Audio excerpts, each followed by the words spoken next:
If you're thinking about buying a car and want to use a down payment, watch this. So should you be using a down payment? This is a huge conversation that people think about when they're buying a car, whether they want to lease or they want to buy a car. And today we're going to jump into both of those and what if it's a better financial decision. And I'm even going to share a hack to be able to possibly be able to pay off your car in half the time. So let's talk about it. Let's talk about buying and leasing. Personally, from my own experience, I actually lease my car, but I've heard it's the dumbest thing that you should ever do. But we're going to get into those of the benefits, the pros and cons of both buying and leasing. So what is buying a car? Buying is really financing through a lender. So that would be like through your local bank, maybe a Wells Fargo, a Chase Bank. You go to the bank, you get a loan from them, you get a certain amount of terms that allows you to be able to purchase a vehicle. And then leasing, the best way I can explain it is financing through a dealership. Some people call it like renting a car. Once again, we're going to talk about all this. But what's the better decision? What's the better financial decision? Is it buying? Is it leasing? At the end of the day, it's really a personal preference and what you decide is best for you and what you want. Because I think at the end of the day, it's your car. It's what you're going to be driving. And so you need to know what you like, what you want in a car. I will advise this. If you're going to spend the amount of money that you're going to spend on a car, you should get exactly what you want. So let's talk about what's a better financial decision. Is buying a car better? Is leasing a car better? What are the pros and cons of either one? Buying, you can say that you get to own the car and you get to keep it. You get the title. That's an opportunity for you to be able to say, this is mine. Leasing a car, you're renting it essentially. You're using it for a certain term. So maybe it's 2, maybe it's 3 years, maybe it's 4 years. But you do have to eventually bring that car back to the dealership and you may want to trade it into something else. But you have the option of being able to get maybe a new vehicle, brand new, the newest model, and be able to give it to somebody else. And so the pros and cons of that, you really just have to pick your poison. Decide what's most important to you on both sides. We'll talk about both of those today, and then you can decide what are some good pros for you. Let's look at buying a car. What are some pros of buying a car? Ownership, the possibility of not having a car payment ever after paying off your car. Another thing, there's no mileage limit. So you can basically essentially drive your car. If you want to drive to Canada from Alabama, you can, and there's not going to be any punishment. There's not going to be any penalty for you. And you can do that because it's your car and you own that vehicle.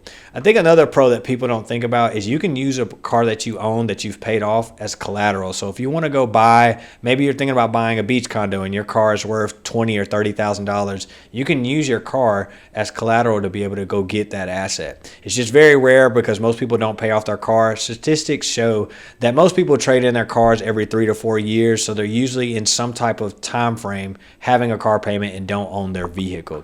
But leasing, leasing for me was the best option because I had a business, I wanted tax write-offs, and also I just wanted the car that I wanted. It was the best financial decision for me, but that doesn't mean that it's the best decision for you. But here's some pros for leasing a car. You have new features, so you have the newest things that are out. You have, maybe you're thinking about, well, I've had some hand-me-down cars. I want the newest thing. I want the sunroof. I want the heads-up display.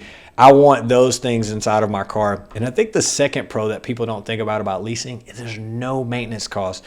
When I bought a car, I had a Yukon Denali, and when the AC went out, I believe I spent almost $900 getting it fixed. But when I'm leasing a car, if I have an issue, I take it to the dealership, because here's the thing that the dealership does about leasing a car. It's basically like their baby. They want to make sure they take the best care of it, because when you turn that car back in, it's now going to be what they call, if you go to a car dealership and you see certified pre-owned, that really just means that it's a lease vehicle that they took care of, that they can say that they made sure it was maintained and you didn't take it to express oil change and somebody put in this bootleg part that you never used, and they can say that everything that was done on that car was done by them. And so the maintenance cost is covered mostly under your lease term. So if you have a 3-year lease, like the current lease that I have, I can take my car in if I have an issue.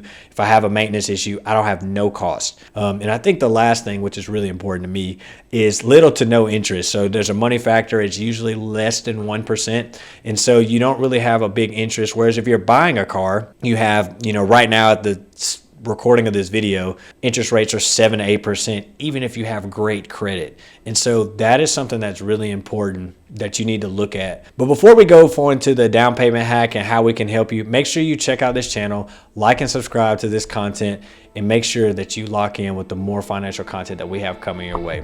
Are you struggling with debt, feeling like there's never enough left at the end of the month? Or maybe you just want to make more money and create more income? Or you want to start investing but don't know where to start? You're not alone, and you don't have to stay stuck there.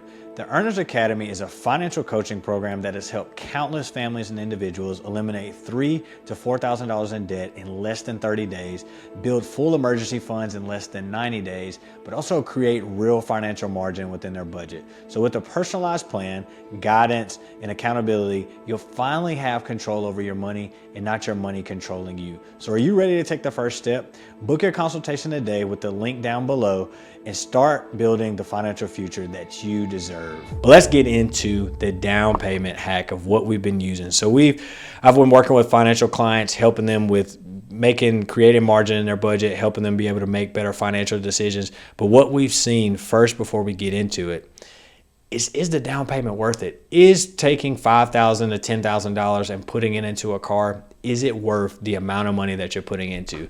So most car dealerships will tell you if you spend $5,000, it'll drop your payment $50. Better ways to use that money? Yes, I think there's a different way you can go about doing it. If you use this down payment that we're talking about, it will give you a peace of mind and also potentially increase the margin in your budget. And so here is how we're going to talk about using it. We're going to look at an example here. So let's say that you get $5,000, right? And you want to put that down as a down payment. Instead of using it as a down payment, let's say that you take that same $5,000, don't give it to the dealership, and you go put it in an account. And let's say your car payment is $500 a month. It's a little bit higher right now, but let's say that it's $500 a month for sake of argument. That could buy you 10 months of no car payment. Can you imagine what you could do with 10 months of no car payment? And if you really want to accelerate paying off this car, let's say you still budget the $500 that you were going to pay, and now you double down and you also end up adding that $500. Let's say you take out a $20,000 loan. That is $10,000 paid off in 1 year for your car. Now you're looking at a car payment free in record time. You're like, oh, well, how is that going to work?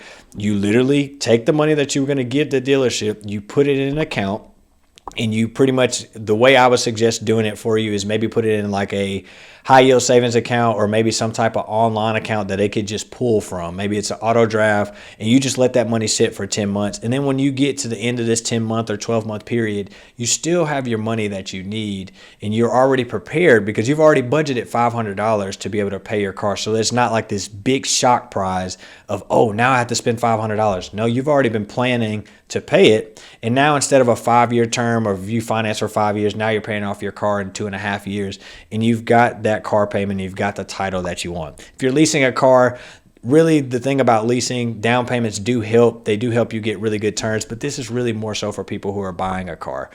And so to really recap that, we really want to talk about what's your preference. I think it's really the big thing is, can you use this to be able to help you? And it will help you be able to save more money, because the down payment and a car payment can be the death of your savings. It could be something that instead of now not having a car payment for 10 months, you can now save more money. So now that we've looked at this example and we've thought about what we're going to do and we've figured out this down payment hack that's going to help us be able to do exactly what we want to do, I think we need to take an inventory, figure out, okay, if I'm going to use this $5,000, $10,000, whatever you decide to use as a down payment, I think you just need to have a plan. You need to be prepared that you're not going to have a car payment. And I think in that time, if you really want to take advantage of it, you can either pay your car off or pay off a lot of consumer debt during that time frame. And so I think it's really important that you plan before you make these decisions. If you're thinking about maybe you need some help with it financially, or you need a way to be able to do this, maybe think about joining our Earners Academy, where we're helping people make these decisions. They've even been able to pay off their car in less than 3 months to be able to help them. Thank you for checking out this video. Thanks for tuning in and learning more about how you should make better purchases and how you should be able to purchase your car. But if you like content just like this, be sure to check out these.